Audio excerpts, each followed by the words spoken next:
Hello and welcome to the Franchise Tag Podcast with me, your host, Freddie Hall. Welcome back, Adam and Andrew, to the podcast for our, which will be weekly talk show. If you haven't caught it already, Andrew and Adam over the weekend did the first NFL betting show of the season, which is a lot of fun. So go and check it out if you are a betting enthusiast.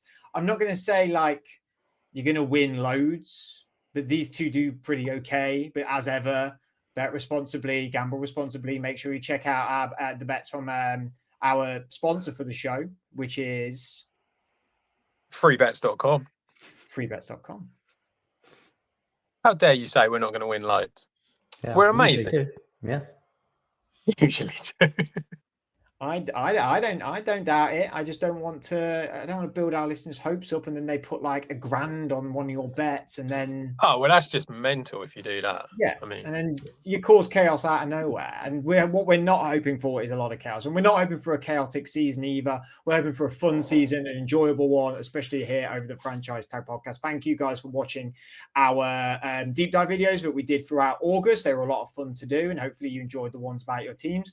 We got a few comments from people that didn't enjoy them and quite frankly castrated us for our very obnoxious thoughts about their teams. But sorry, buddy, you're going to have to castrate a little harder to get this voice higher, pal. So it's fine. We move on, and we're going to have a lot of fun. But the big breaking news, the huge breaking news that's happened in the last few days, hardly breaking news anymore, I suppose. It's more like old news. But it is the Micah Parsons trade.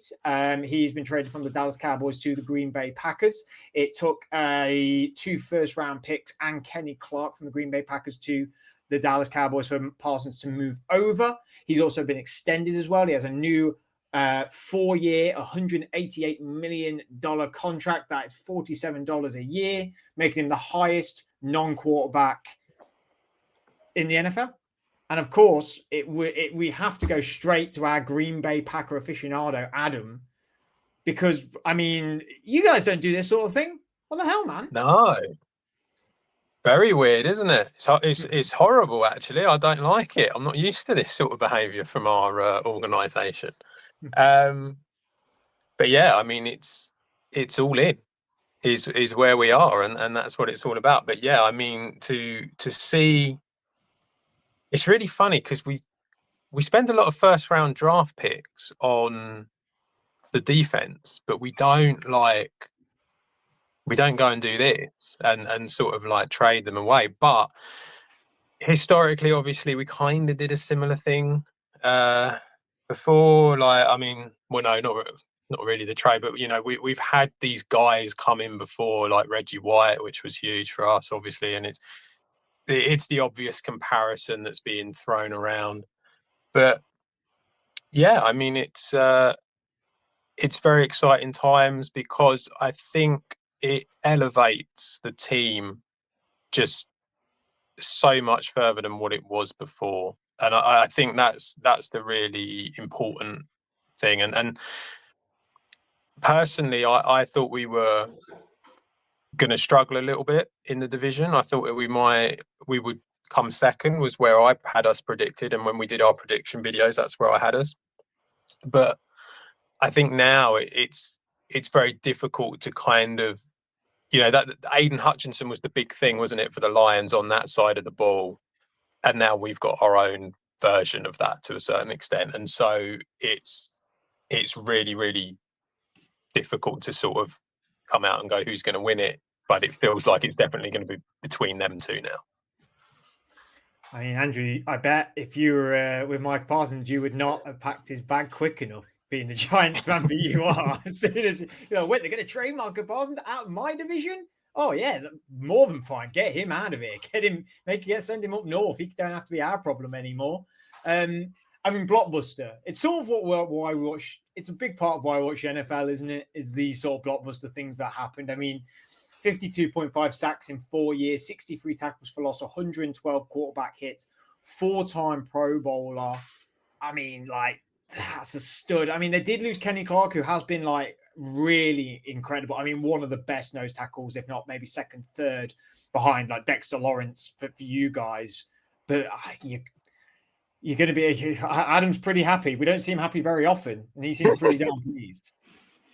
I mean, yeah, they've got to be pleased at that. I mean, I heard a lot of people talking about it around the NFL at the minute, and they were saying that games won with Micah Parsons for the Cowboys compared to when he's out. And that was like virtually like not 100%, but a lot of them came when he was on the field, and then when he wasn't, they had losses. So just that impact that he's going to have straight away for the Packers is going to be there for them as well. Hopefully that's the same scenario for them. When he's on the field for them, he's going to elevate them and make them a better team.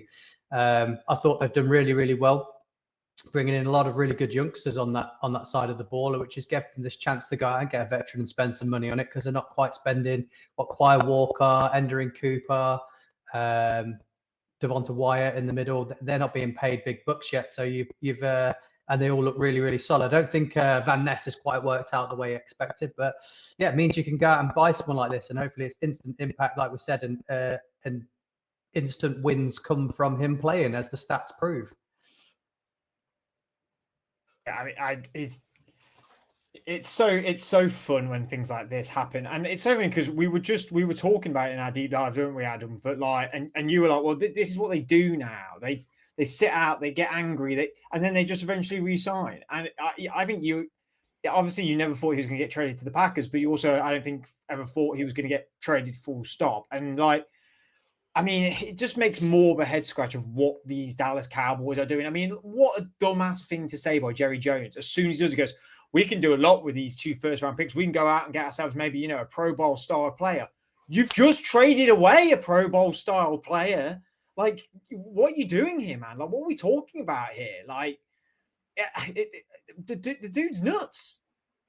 Wasn't the other thing that we needed to stop the run? So we've gone out and got Kenny Clark. I mean, it's a shame that Kenny Clark's gone. I mean, but it's given what the deal was, you kind of have to do it, and that's fine. But yeah, it's bizarre. It's really odd. I mean, we don't see everything or hear about everything, do we? And you have to think that basically that the relationship just became untenable between the two of them, and that was what the issue was. But yeah, I mean, I think Jerry Jones doing what he's doing, I mean, that's just PR, isn't it? That's just trying to spin it and make it come across as though what I've done isn't ridiculous. But yeah, you could go out and get 2 Pro Bowlers. It's possible. You could do it. But I mean, you're dealing with 2 picks now for the next 2 years that are probably going to be late 20s is what you're looking at, if not even further back. So it really does kind of make you think, yeah, okay, you can get some very, very good players at that point, but you're not going to get what you've just given up. And it just kind of, it feels very strange. It's almost, to me, it feels like it's a way of not tanking, but it's a way of sort of getting a higher pick next year in a legitimate way. And I think maybe there's a bit of forethought behind that. Also, we get rid of this player who's become a problem in the Cowboys' eyes. And, yeah, okay, we're probably going to struggle this year, but I can spin it and say we will improve in other parts of it. So I think that's kind of where he's coming from and what the idea behind it. If a player like this comes up on the market, you just have to go all in for it. I'm surprised that there wasn't more teams linked to him. From what I mean, I don't know if anyone else has heard anything else, but from what I heard, it was the Ravens were interested, but they couldn't get the money together basically in order to pay him through the cap. And the Cardinals was the other one who was interested. They're the 2 that I've heard. I don't know if anyone else has heard anyone else, but you have to go all in for it. And it's just one of them things. You just don't trade these guys away, and it's odd, to say the least. But it wouldn't be the first time that Jerry's done something a little bit odd, would it? And Adam touched on it there, Andrew, is that he has been a little bit of a problem for the Cowboys. He has a podcast. He's been very vocal about his how disgruntled he is in Dallas. Is that something the Packers need to worry about a little bit? Without Aaron Rodgers, we don't have to worry about anything. Well, I don't think this is a Parsons sort of like issue that we're really talking about. I think it's a Dallas issue, you know, that stems from Jerry Jones, who is also got his own podcast. He's in the media. He spent this whole off season wanting to be in the limelight and everybody talking about them. He stretched this out to the time that it's taken so people can talk about Dallas. So I think that maybe stems from the organization. I know there was talks about Parsons when he came out of college about some character issues, but I don't think this is that. You know, you get veterans that get disgruntled with their organizations, and it's just how the organization deal with it. You know, you don't get these things. You didn't get these types of situations at the Patriots. You don't get these situations overly with the Steelers. Green Bay have had their drama, but that stems from a one player that's had drama over everybody else. But the proper organizations keep this under wraps, and that they don't flaunt it out there, whereas Dallas like to do that. So I think it's more of Jerry wanted it out there and he enjoyed the circus of it and he enjoyed everybody talking about them. So I think it's a Dallas problem rather than a Parsons problem. And I think you're going to see other players, maybe you see the likes of CD Lamb now, if things aren't going right, starting to, because it was last year before, he was a bit disgruntled, wasn't he, before he got his deal? He had a little mini holdout. So you might start getting some of the bigger names there because there's talks, isn't there, that maybe Schottenheimer, they don't really want him and he's there to fall on the sword, and then they're going to do something big and drastic next year. There's lots of talks, I know maybe not now after week 1 with the Longhorns, but saying that they do a package, get Arch Manning, get Steve Sarkisian in the deal as well. And Dak's there and CD's there and people are talking about this, and it's just how long before the other veterans become disgruntled and on one out of that place? Just quickly, we did say, didn't we, that we felt so like we kind of ended up at this position where we're like, yeah, of course he's going to re-sign. This is all just a load of rubbish sort of thing.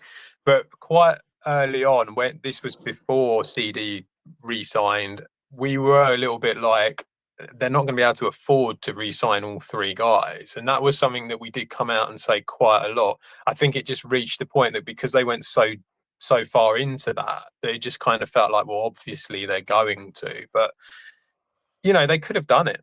There's no reason why they couldn't have sorted it out and signed him up. So it is strange, but yeah, it's weird to give him away to a rival as well in the same conference. I think that's the other part where it just feels so strange. And I feel like, you know, like I say, the other 2 that I heard was the Ravens and the Cardinals. The Cardinals aren't really would be considered a rival, I wouldn't say. And obviously the Ravens are in the AFC, and it feels like a very weird trade to do because of that as well.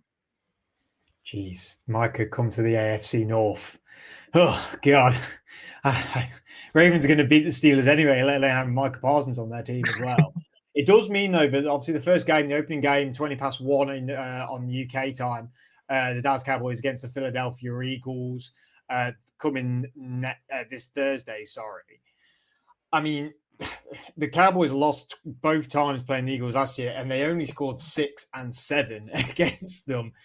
And the Eagles scored 34 and 31 in them games. And, you know, like, Andrew, it's a good question for you being a Giants fan. Like, you know, these teams, we've said it already when we talked about in the deep dive, like the Eagles are here to stay. The Commanders, may take a step back, but they're still a very, very good team. The Giants, we're not quite sure what their offense is going to be, but we believe that their defense is getting better and better. I mean, the whole construct of this division is now really changed of potentially Dallas being the worst team now. I mean, I already had them. I think I had them as the bottom one anyway. I think we all did, didn't we? I think we all did. And this is put really the exclamation point on it, hasn't it?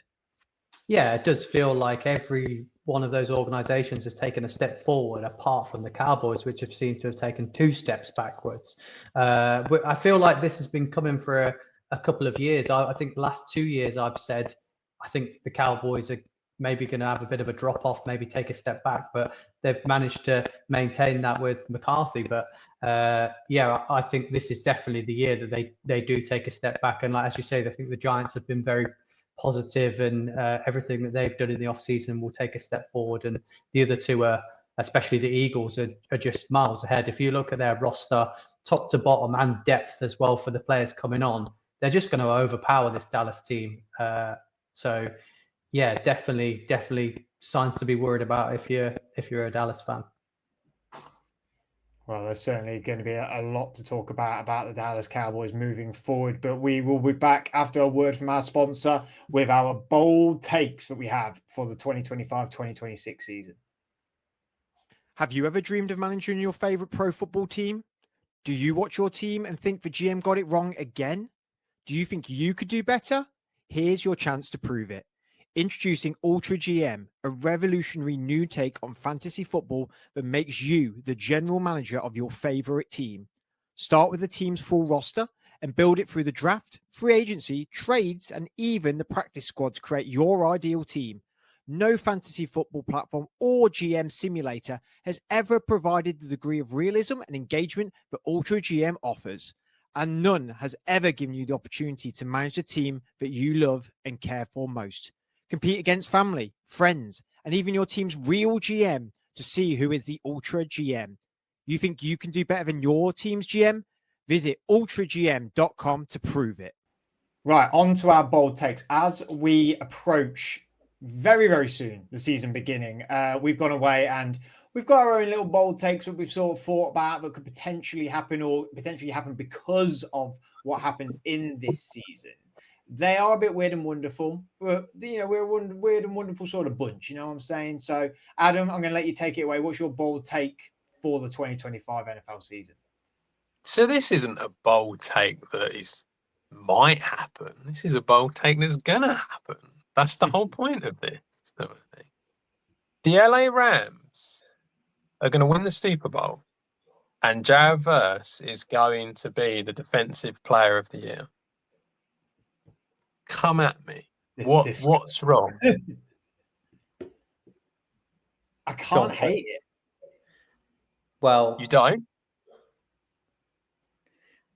the second half of it, I already know, because obviously we've already done the betting show, but I already had Jared Verse myself as Defensive Player of the Year after his Then success. you should like this then. You should like this take. Second part of it, I can't not agree with it. The odds were great on it as well. So go and check out the betting show and have a look at that. But all stems on Matt Stafford's health, really, doesn't it? It's going to be fine. It's going to be fine. A hot take on this probably would have been Jimmy Garoppolo starts games for the Rams this year and wins the Super Bowl. Yeah, well, why not? Or I mean, it could be like a Carson Wentz, Nick Foles scenario. Exactly. Where it's going to happen. Jimmy G comes in for the playoffs and they win the Super Bowl with Jimmy G because Stafford gets hurt in the wild card or they get the first round bye. See, now you're all coming on board now. I can sense that you can feel that I'm right, that this is going to happen. Genuinely, though, this team is stacked pretty much everywhere. The only area I'd say at cornerback, they're not amazing, but they're still decent. They got some decent players there. The front seven is great. Jared Verse is going to be great this year. The wide receiver core is, I would argue, much better with Devonta Adams there instead of Cooper Kupp. I think the depth, they're not amazing players, but they're all right. They can do a job. They've got Tyler Higbee at tight end, who's done all right for them in the past. Yes, this all hinges on Matt Stafford being fit, but he's got a bit of a back injury. He'll be fine. He's going to go and see an osteopath every now and then, and he'll be all right. Okay, so don't worry about it. He's going to be great. And I genuinely think they match up really well against the Eagles. I think they have the potential to outscore teams. I think they have the potential to really restrict teams when it comes to the defense. I personally like them to win the division. I know that you guys went 49ers a bit, but I like them for the division. And I think once you get into the playoffs, anything's possible. So I really like them as an option this year. Yeah, I think the fact that they were the closest team to beating the Eagles, and you could argue that it could have gone their way during that game as well. It was only like down to the last couple of minutes of that game. So yeah, they've strengthened at wide receiver. They haven't lost a lot of people on this team, obviously with it being so young, and they brought in another nice young piece on defense. So there's no reason why we can't argue that the same team of last year beats a team in the Eagles. And if that's the case, I think you have got a strong argument that they could get to the Super Bowl. I just worry about Matt Stafford's health, and I don't know whether this defense is really good, but maybe it lacks a little bit of experience to go the whole way. And the people that have been there before, I know that most of them went there last season, but consistently, you need some. The best teams who get there always have people who have done this journey a lot of times, as well as the mix of youth as well. And I just don't think they've got enough players on the defense who have done this enough times. Matt Stafford has obviously a lot on the offense. So is Devontae Adams, Puka Nacua. I mean, he's sort of getting into that mid of his career now. Kyron Williams is fantastic. I love him. McVay's been there and done it as well, though. McVay's been a minute. Yeah. I think, he's done that quite a few times now. I think head coach experience going into playoffs is probably worth more than players. It's definitely. You just got to tell me that I'm right. That's all you need to do. I'd take Jared versus Defensive Player of the Year all day long. I'd take that bet. I absolutely take that bet. I just the Eagles are good. The Eagles are very good. And I actually think, the Lions and the Packers, but the Packers now, we're talking about a team that could definitely push them all. Why is Adam's hot take not Jordan Love to win MVP? Have you seen Jordan Love? The man's going to throw a ton of interceptions. That's what he does. So it's like you're never going to win MVP because of that. Because he's thrown all these interceptions from their 20-yard line.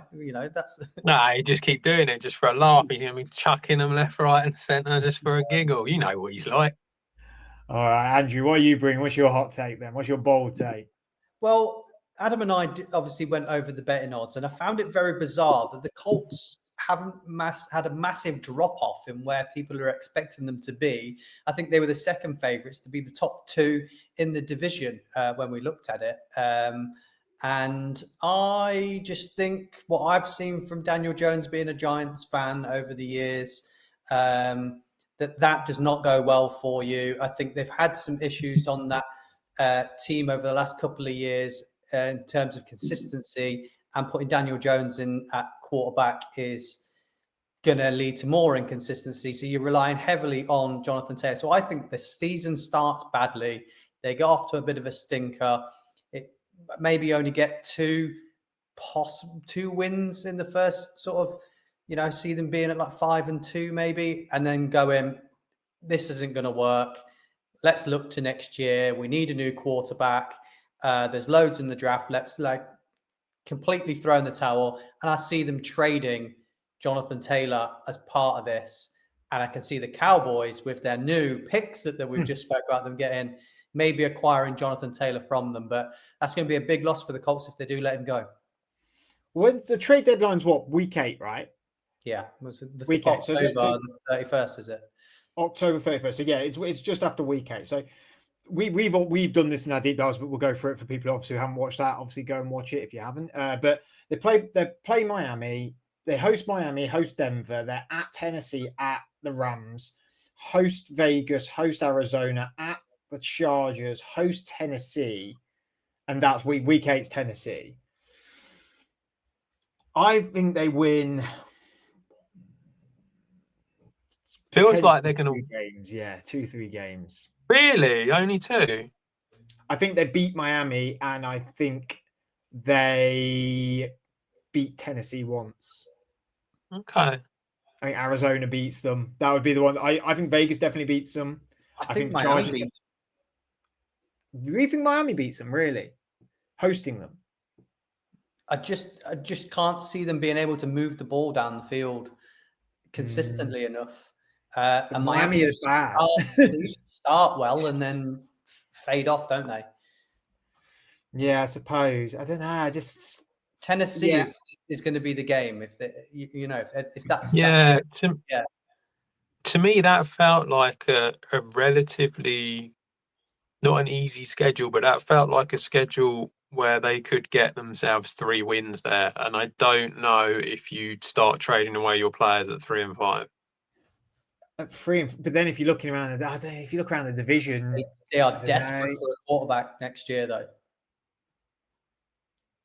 They are. Yeah, no, You get- I understand that. And Yeah. Taylor's what, 27, 28? He's in his last year. Yeah. Isn't he? Yeah, His it's a last contract year year. for him, isn't it? So they're going to have to And then- pay it. And then if It's- you're a team, let's say you're, I don't know, Cowboys is an interesting one because I think Cowboys. But then what about That a feels team a that- weird fit. I get your logic because obviously they've got the picks and apparently a general manager who's a bit mental, but it feels like if the theory with the Cowboys is to look to the future, as in like take picks now, the idea of them taking like a 28-year-old running back feels a bit odd. Who needs a running, like, if you think about it, by week 8, what team is going to be like, we could actually make a push here, but we've not actually got a legit good running back? For me, the only one I can think of is like Cincinnati, to be honest. That's the only one where I go, No, they might Brown. trade. Chase Brown's decent. Chase Brown, I think Chase Brown's all right, but Jonathan Taylor's, I think he's Houston, very, very good. Houston might need, Mixon, but he's injured. Yeah. We don't know but whether then he's he might be back by then. Mixon and Chubb, they'll both be injured by then. So Oh no, I don't. Yeah, I can see that being. But then you've got you're on your roster is then Joe Mixon, Jonathan Taylor, and Nick Chubb, and, I actually and think then you get and Damian because Pierce. And what are suddenly you like? What do you think you he's get not going for for a first Taylor? round pick. No way is he going for a first No, round pick. exactly. He's going. I think he's going for a 4th myself. he's worth a second. No way. I don't. Not in this I market don't now. see. Yeah, I'm kind of with. I think a 4th might be a bit harsh, but I lean more towards Fred than I do what He's you're worth saying. more, he's worth more than was it Terrace Marshall that was a 4th round pick? Jonathan Mingo. Jonathan Mingo was. Yeah, that was a Cowboys ridiculous. trading We for. can all agree that was ridiculous. Was George Pickens the 3rd, wasn't he? George Pickens was the 3rd round pick. So yeah, Well, 3rd round pick for Jonathan Taylor makes sense. I think Jonathan Taylor is worth more than George Pickens. Injury history, 28-year-old running back, and look what's coming out of the draft at the minute with running backs. I don't think there's not value there anymore. This is why it's a hot take. Yeah, that's true. I understand the theory. I think the theory makes a lot of sense. The theory is basically the Colts are going to struggle. They sell off their best asset, get some picks in order to be able to go and get a quarterback. And the Cowboys are a team that not necessarily would have to trade that first either, but because they've got that first, would be more willing to trade another pick. So I get the logic behind it. I think it's key for the Colts to get the quarterback they want as well, and not just settle. I don't think they're in a position for. It could well be that the Cowboys could include, like, if they swapped firsts, maybe.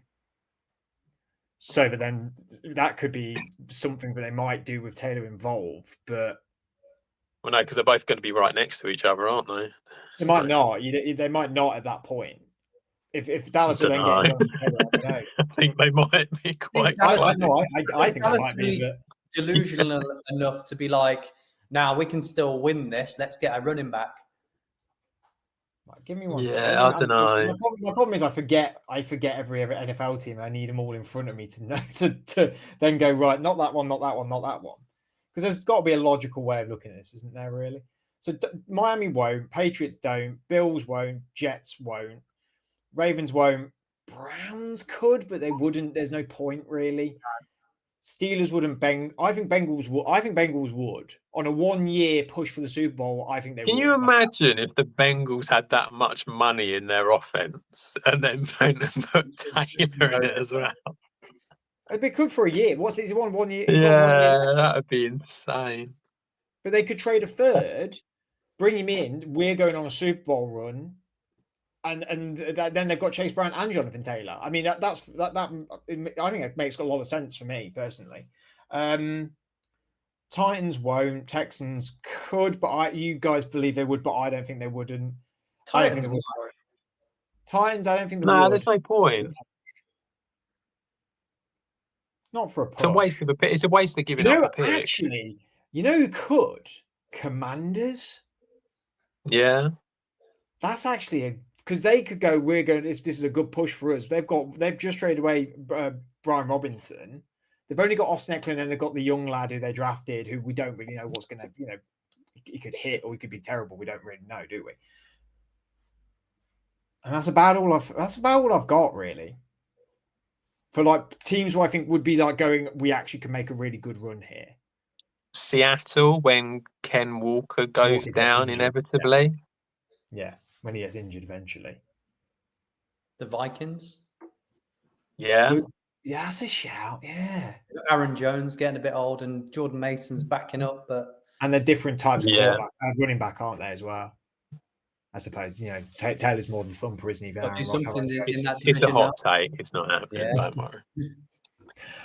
Okay, we'll go on to my one then. I think that the Arizona Cardinals are going to be pretty terrible this year. And my hot take was they will, like you would with Jonathan Taylor, they will trade him at the deadline. But I've looked at the contract situation and it makes absolutely zero sense to do it then. So I'm going to say they're going to do badly. And at the end of the season, they will trade him. Yeah, I mean, it's a big cap hit though. Like it's a major cap hit for them. They might have a big if they're bad this year, they might have a complete clear out of quarterback and head coach. The last time they went to the playoffs with Kyler Murray was 2021. Didn't we say this last time? Didn't we say Kyler Murray was going to be on the Steelers next year? I think I said it could happen, but I doubt it. But if you look at the contract situation, the problem is what are we in 2025? So his cap hit at the minute is 43. Next year it's 53. The after that is 43. I mean, dead money wise, now the website doesn't want me to move around what I could easily move around earlier. But let's have a look. Here we go. Dead cap. The dead cap would be 100 mil. Next year it'd be 57. I think they would suck up the 57, to be honest with you, and go like, you know what, we're done here. Like, it's just not working. You're what? How old is he then at that point? He's currently 28. 6 years. You've been to the playoff once and you bounced out straight away. You've not been consistently being able to play. You've been injured multiple times. Yeah, you make a hero throw every now and then. And it looks fantastic, and we win a close game against the Bills. But like it's just done. It's just flogging a dead horse now at this point, and he's never learned height, has he? Like he hasn't. He's not going to get any taller. And I'm sorry, I just don't think his style of quarterbacking does work if you've got the right guy, i.e. Lamar Jackson, Josh Allen. And it just doesn't work. Rather than cut, then don't the team trading for him won't there be a deal for them to take a portion of the cap hit? Can't they add that into the deal? So probably, yeah. So the cap hit's not going to be devastating for a team if it's 50-something million and the team offers to take half, then it's not going to be horrendous. I just think that it really spells to me the Cardinals, like Adam said, like this could be a moment where they go, right, Kyler gone, Buda Baker gone, James Conner gone. Like it might just start. This reset might just happen, and it would be. And again, that might start happening at week 8. It might not. I don't think Kyler will go there. Maybe he will, but that moment, like we said with the Colts, where they start to sell a few assets. Again, James Conner would be an asset, but again, James Conner I think would be a 4th round, 3rd round pick as well. Buda Baker I think would be a 3rd round pick, like them sort of style guys. They have a few O linemen and D linemen. You could get maybe some 3rds and 4ths for. I don't think there's anyone on this team that goes for a 1st round pick or a 2nd round pick. I think Kyler, if you went in a trade, it's a 3rd round pick, maybe a 2nd. How old is he? At the 28. minute, 28. He's 28 at the minute. And he's been playing for 6 years. It's tough to trade away a quarterback at that age, isn't it? Because it's not like he's awful. He's just not great. They're kind of stuck in this sort of middle ground of nothingness. He's 36, 45, and 1 in his career. He's played, how many seasons has he played? He's played since 2019, and he's only done a full season 3 times. Yeah, out of 6 seasons. Like it's his running play capability is amazing, and his arm on this day can be amazing. But 115 touchdowns to 57 interceptions isn't fantastic, really. Like I don't know. I think he probably does enough so that he doesn't get traded. But that's not going to get the Cardinals to where they want to go. Yeah. Well, they've been under him. They've been 5-10-1, 8-8, 9-5, 3-8, 3-5, 8-9. And when he's played a full season, they went 5-10-1, 8-8, 8-9. It's not flipping. I don't see how. I agree. Flipping that at all. Like I just don't see that happening at all. I can't say it's the hottest it takes because you both agreed, but I think there's going to be a complete clear. If they're bad this year, there's going to be a complete clear out head coach, quarterback, and new. But I don't think they're going to be bad. What do you class as bad? I think that they're an 8-9 team that's probably going to go 8-9 or 9-8. I think this is what they are. You're in purgatory. I think there's possibility. Yeah. Oh, yeah. No, I agree. I that's what I'm saying. I don't think but it's that really weird thing, isn't it, in the NFL where it's like I don't believe if you show enough, you seem to stay. How many years do you want to give a head coach and quarterback before you go, this isn't working, we need to change what's going on? How many years has Jonathan Gannon been there? Is this his 3rd year? Third. Yeah. I kind of agree. I don't think it's going to change. And so I think to a certain extent, you have to rip the Band-Aid off in order to be able to move on. But I also think that I don't know if they're going to be brave enough to do it. That's the problem. He's also been a bit of a problem guy. Yeah, his work ethics. He's not been great. Terrible reports about that sort of thing. Contract that they had to watch tape. Yeah. Yeah. So the Pittsburgh Steelers would be incredibly lucky to get him.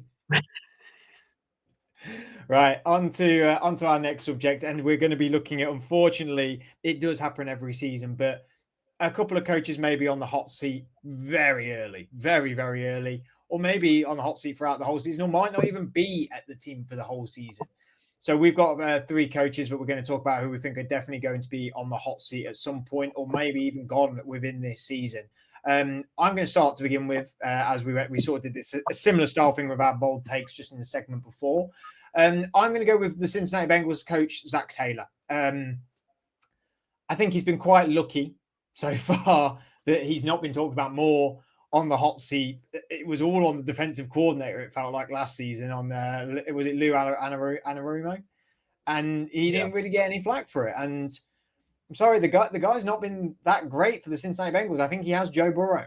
And I could see definitely if the season like last season happens where we get another season but the defense is just terribly poor, then it's not going to be good. It's not going to be good enough, I don't think. I mean, what's his record for them? He went 2-14 his first season, 4-11, 10-7, 12-4, 9-8, 9-8. Again, just like we were doing when we were talking with the Arizona Cardinals a minute ago, you're not going to get rid of Joe Burrow. That's the absolute. That is never going to happen, but you're going to get rid of Joe Burrow. So who are you going to get rid of? You're going to get rid of the head coach and Zach Taylor. Yes, they went to a Super Bowl with Zach Taylor, but they didn't win it. And a lot of coaches go to the Super Bowl and then get fired. Coaches who won the Super Bowl go and get fired. Doug Peterson in the most recent years has been the most famous one at the Philadelphia Eagles. I think it's sort of time. It's been 6 years. I think Burrow is now become the Bengals. And I think a lot of what that organization wants is ran through what Joe Burrow wants. And that's been included a little bit with the extensions that have happened with T. Higgins and Jamar Chase. Yes, Trey Hendrickson has now been extended, but it's not fully done, that whole situation with Trey Hendrickson. I don't see them. They've done enough on this defense this season for me to go like, now they're only going to lose, let's call it 5 games, and really challenge the division. That offense is going to be top. That offense is going to be in the top 10 bracket, top 5 bracket this season. But they do another season like they did last year. I think the writing's on the wall quite early for Zach Taylor. Yeah, I think they might even think about changing him towards the end of the season if it was going on the bad end. Well, he's one of the cheapest head coaches in the league, isn't he? Which is obviously notorious with the Bengals not wanting to spend money at that position. So you've also got the argument to be made that he's an offensive guy. He's always worked offensive coordinator, quarterbacks and things like that. So if the offense is good, which it has been while he's been there, and he's one of the cheapest guys, is he on the hot seat for me going into the year? I'm not so sure. Maybe I'm very neutral on him because I think they'll do well. I think they'll do all right. I think they need to have an absolute stinker. And if they have a stinker, is it because Joe Burrow's injured? If he's injured, are they saying, my quarterback was out, what did you want me to do? So I find it very hard for the Bengals to move off of him. I think they'll stay loyal to him and keep him around because of how much they want. They won't want to do a search and pay someone loads of money. So I'm not sure he's fully on the hot seat. Yeah, it's a difficult one. I would like to see him go, personally. I think the Bengals would be much better without him. I'm not an advocate for defensive head coaches at all, but I actually think in this specific instance, like a really strong, experienced defensive head coach would really make a big difference to the Bengals. Because to be honest, I think that offense is being run by Joe Burrow. So I don't think Zach Taylor really pushes Burrow onto new heights. I think it's just Burrow's doing it by himself. And because of that, I think he should be a candidate for the hot seat and potentially go this season. My only issue with it is I think that, as Andrew said, there's always going to be a narrative to keep him there. If they do well, he did well, so we keep him. If they do bad, chances are it's because Burrow's injured. Well, Burrow was injured. It wasn't the head coach's fault. And I think that's the problem that you're dealing with Zach Taylor. But I think it's what needs to happen, definitely. Yeah, we say, it goes bad. It's probably because Joe Burrow is injured, but it went bad last season. And they've not strengthened their defense really at all. And I just think But again, can you not come out and go, well, that's the GM's fault? You could, but I don't think that's going to suffice the fans. The fans aren't going to go, it's the GM. No, I agree. Yeah. And the offense was popping, and that's what he's in charge of. Yeah. I just don't have the trust in him, but I suppose that it feels like that maybe Andrew does or I don't. I say get rid of him. I don't think he's particularly great. I'm very neutral with him. I don't think he's doing a bad job, and I don't think he's doing a good job. I agree with Adam that he's not pushing them forward, but he's also not. I don't think he's holding them back. He's cheap, and they like cheap, so he fits the bill for them. But to have a head coach who's not pushing them forward when you've got Joe Burrow, you're just wasting years with Joe Burrow. I agree with you. I'm not disagreeing with you. I just don't think his organisation will put him on the hot seat. No, probably not. Who's on your hot seat then, Adam? Mate, I've gone Shane Steichen. I kind of struggled with this a little bit. I think there's a couple of real sort of like obvious candidates for this, and I think Zach Taylor is a bit of an obvious candidate, and I know Andrew nicked the real obvious one, but I've gone for Shane Steichen at the Colts. He's been, this is his 3rd year now. Got 9-8 and then 8-9, so it's kind of like okay, sort of like middle of the pack type records. But I think we're all kind of very much of the feeling that it's not going to go particularly well this season, that they're going to drop off. And obviously, like, he was, was he there when they drafted Anthony Richardson, or was he given Anthony Richardson? He was there. Anthony Richardson's been there, 2-3 years? Shane Steichen been Yeah, there 2-3 Shane years. Steichen, yeah. So he was part of the team that drafted Anthony Richardson. That's gone well. They've now got Daniel Jones there, as you know, probably won't go very well. And the only thing that really makes me feel like I just can't, it almost feels a little bit like he's part of that. He's always going to have Anthony Richardson connected to him. And a lot of the time, I think teams sort of think to themselves, a lot of people were going on about Brian Daboll, weren't they, last year? But the kind of almost the excuse was, yeah, but he hasn't been able to draft his guy. Like, he hasn't been able to have his quarterback. And it feels like Shane Steichen obviously has been able to do that with Anthony Richardson. And it's just not worked. It's just been a bit of a disaster. And I think if you do end up going, like, I don't know, 6 wins, something like that, 5 wins, if you have a season like that, which we're all sort of going, there's a chance that this could happen. It does feel a little bit like he is a bit of a dead man walking because of that. I couldn't agree more. Couldn't agree more. I think he's well,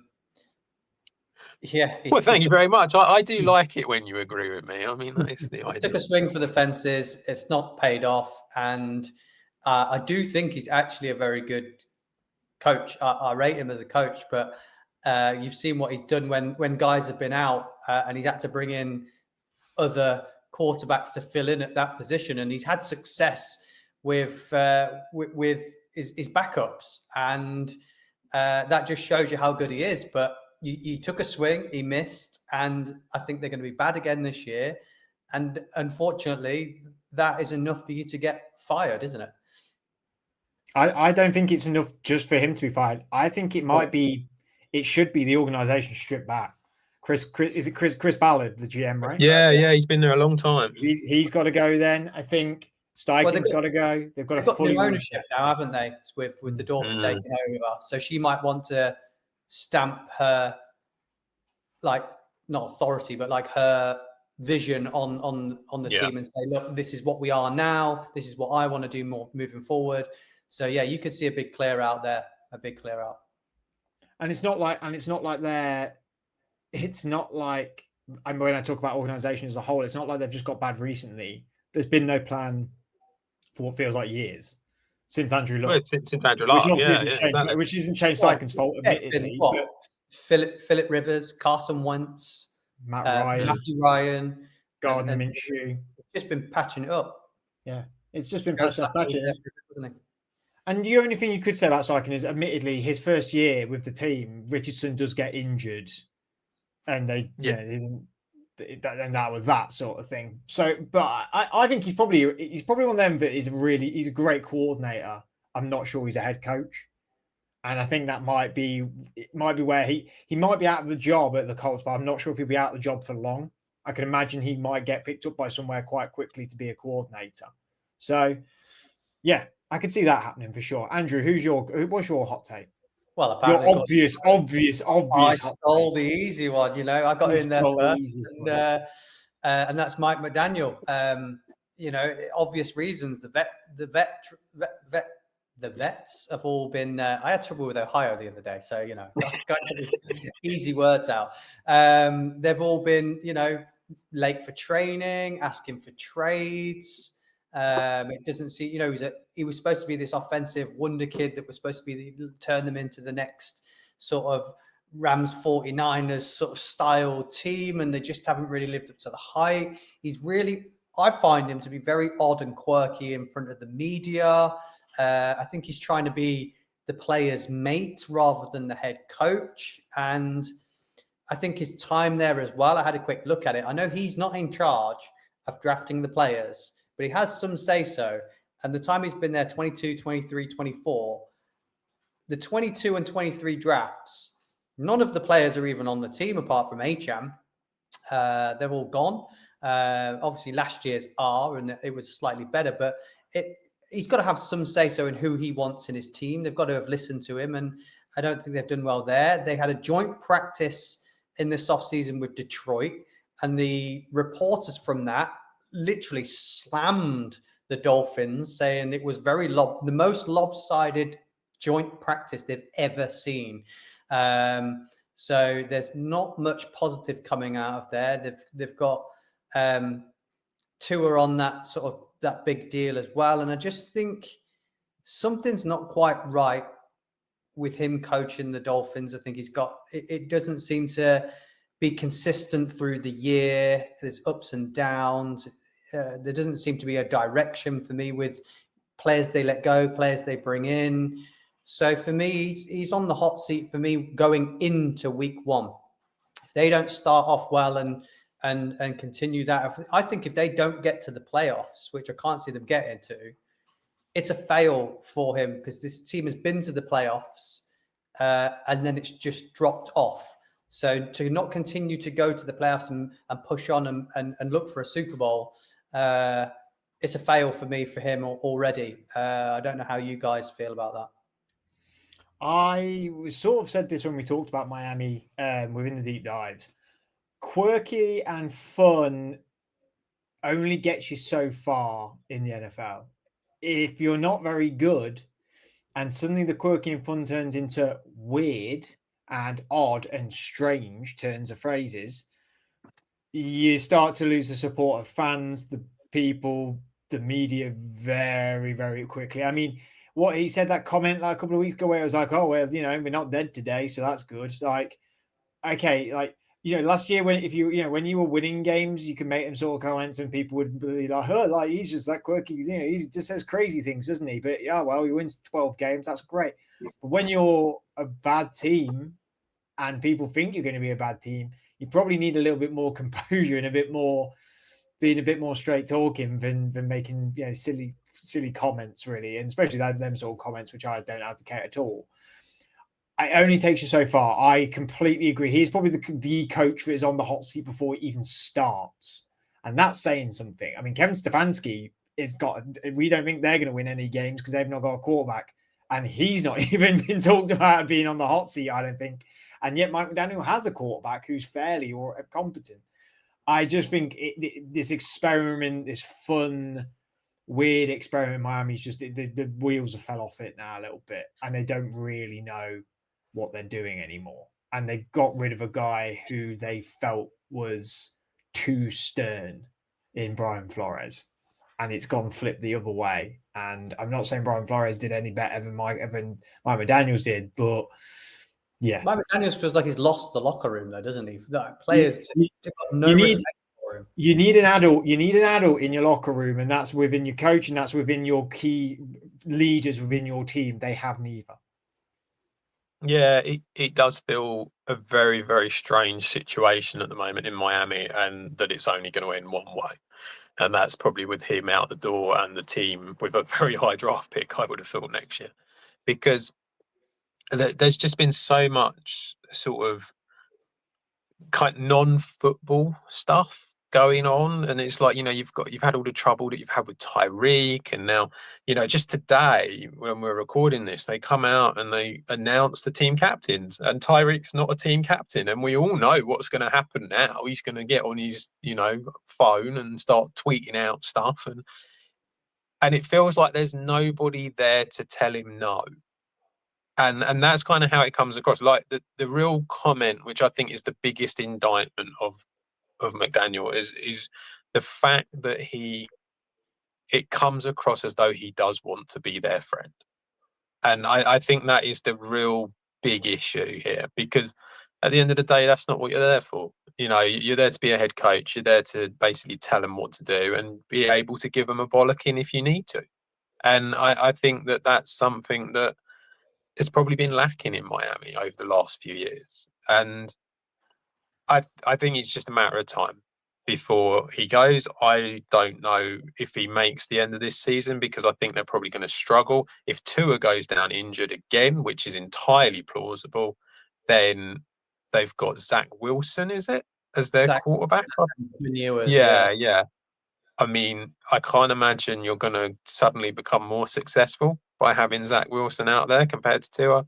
And yeah, I think that you might find quite early on that they're in a bit of a horrible situation, and the media will get on his back, and that'll be it. Who goes Because first? he will come out with some sarky comments, won't he? You know, that's the other thing. He will, and eventually the owners will be like, "Yeah, that's not a good look. You're off." Do you think Mike McDaniels gets sacked first or Tyreek Hill gets traded? I would say Tyreek traded. Yeah. Yeah. Because I think it. I think that the thing is, though, if you trade him, you're basically saying the season's done. And then I think I think Tyreek goes first, but if Tyreek goes, I think it's obvious that they'll move on from him as well.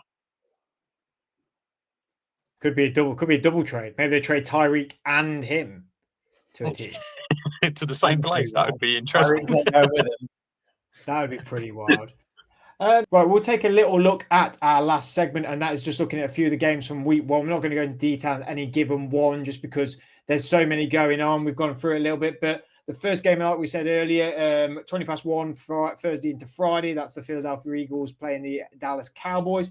Then Friday into Saturday at 1 o'clock in the morning from Sao Paulo. It's going to be so much fun. I've already seen some of the NFL media guys we know in Sao Paulo now. I hope they're having a brilliant time. It looks so much fun in Brazil. That's going to be the LA Chargers against the Kansas City Chiefs. The early slate on the Sunday, the 6 o'clock games is the Colts and the Dolphins, the Jets and the Steelers, the Saints and the Cardinals, the Jags and the Panthers, the Commanders v. the Giants, the Falcons v. the Buccaneers, the Patriots v. the Raiders, and the Browns v. the Bengals. Going on to the later slot at 9 o'clock and 25 past 9, that sort of thing. You've got the Seahawks at the 49ers, Broncos and the Titans, the Packers and the Lions, the Rams and the Texans. Then late into Sunday into Monday, 20 past 1 game, you have Bills v. the Ravens. And then the Monday night game is going to be the Chicago Bears v. the Vikings. Outside of our own teams, what game are you most excited about seeing this weekend? Outside of your own teams. It's true. They're not my team, but I'm looking forward to the Pittsburgh at the Jets game. The Rodgers going back to the Jets and Fields going back, playing against his old team as well. That's sort of like, I think that's a really, really good fixture to come in. But if I was to say a game that I'm most interested in, the competitive of it, is that Brazil game, isn't it? It's got to be. That the Chiefs against the Chargers. I think that's going to be a real good matchup. I was going to say the exact same thing, where I was like, that's the one that I really, really, really want to watch. But I've actually just noticed a game that but weirdly, it's not obvious, but I'm actually really into it. It's the Patriots v. the Raiders. I'm sort of into it because you got Ashton Genty, you got this new Patriot team, Drake May, seeing what he's like in his second year. You got new quarterback with Geno Smith. You got Pete Carroll returning. You got Mike Vrabel returning. You've got some good defensive players, some good offensive players on both sides of the ball. That ticks a lot of my boxes. That does. Yeah, I think they're both good choices. I must admit, I thought you were going to ask me what 6 p.m. game or whatever, and I do think it's your two teams. Really? The interesting one. I do think the Giants and Commanders will be an interesting game because you've got this Giants defense that is looking really, really good. Yeah, week 1. It would be interesting to see what they can do, and the fact that you've got Jaden Daniels in his second year. So I think that's an interesting one. I do like the idea of the Jets and the Steelers purely because of the whole Aaron Rodgers stuff. So that's good. Did you say on the Bills playing the Ravens? Ravens Bills. So that one's very difficult to get away from. I mean, that's a really exciting game as well. After the trade, and I've actually just seen reports that Parsons is going to play, even though he's still got some back issues. He's going to be taking injections so he can get through it. Packers Lions now. I know you couldn't say your own team, but we can say it. Yeah, again, it's huge. I think it will be an exciting game. I mean, he was training today or Monday. He was training, so yeah. I mean, it's there's loads. There's loads of exciting games. The Chiefs Chargers one is an exciting one. It's just kind of a little bit. I think the problem is it's the Chiefs. So it just kind of feels a little bit like, oh, they're just going to do the same again. So I think everyone's kind of a little bit like, oh, not that bothered. I think that's got like 24-17 written all over it to the Chiefs. I think like or 24-20, something like that. Really close, but they just come out with the win. They don't even maybe deserve it. It's in Brazil, so you could sort of go like, oh, well, you know, it's a neutral site sort of thing. It's actually, you know, and everyone go, well, then it was Chargers to take that game being in a neutral site. Because it's who's technically the host of that game, I wonder. Is it the Chiefs or the Chargers? Chargers are the second on the bill, so I'd guess that they are the home team. Yeah. Which means then they've got to play the Chiefs at Arrowhead. Whereas vice versa, they've been at SoFi, and obviously SoFi doesn't have infamy for being a hard place to go, but Arrowhead a hard place to go and play. So that would have. You could go as a Chargers fan. You go. We actually really need to win this game because we're going to host them, and at home at least we've got also a good chance. But if we're going to Arrowhead, going to Arrowhead's hard for every team. I think also it'd be easier to get the Chargers to have a home game abroad, wouldn't it, than the Chiefs? Really, I think unfortunately, you know, it's just sometimes that's how it goes. Imagine they lose that game and then they'd miss out on the playoffs or something, or the first round by one, then go out and then there's complaints like, well, if we had that home game, we would have won and then we would have won the Super Bowl. Is that a narrative that would happen? I think that would happen, wouldn't it? What, from the Chargers? From the Chiefs, I mean. Well, they've got their home game, haven't they? But that's what I'm saying is if it was the Chiefs hosting it, do you think there would be a bit of a backlash of like, well, if they missed out on the first round bye, let's say, or maybe even didn't even make if it was a strong wild card spot like it might be in the AFC, you know. Yeah, it doesn't matter. It doesn't matter though because the LA Rams are going to win it all anyway. So you know they got Houston week 1, so you know, best hope there's a win there for you. I'm sure there will be. Andrew, Adam, thank you very much for joining me this evening. And thank you all for watching this episode. We're going to be doing a whole lot this season. So make sure you check out our YouTube, like and subscribe, and our social media as well. We have our NFL college show hosted by Andrew also in the week, as well as our NFL betting show. Like I said, the first episode of that is out now. Make sure you go and check that out and watch it. Remember as well, gamble responsibly. Until then, I hope you enjoy the rest of your week. Thank you for watching the video and we'll see you all again very soon.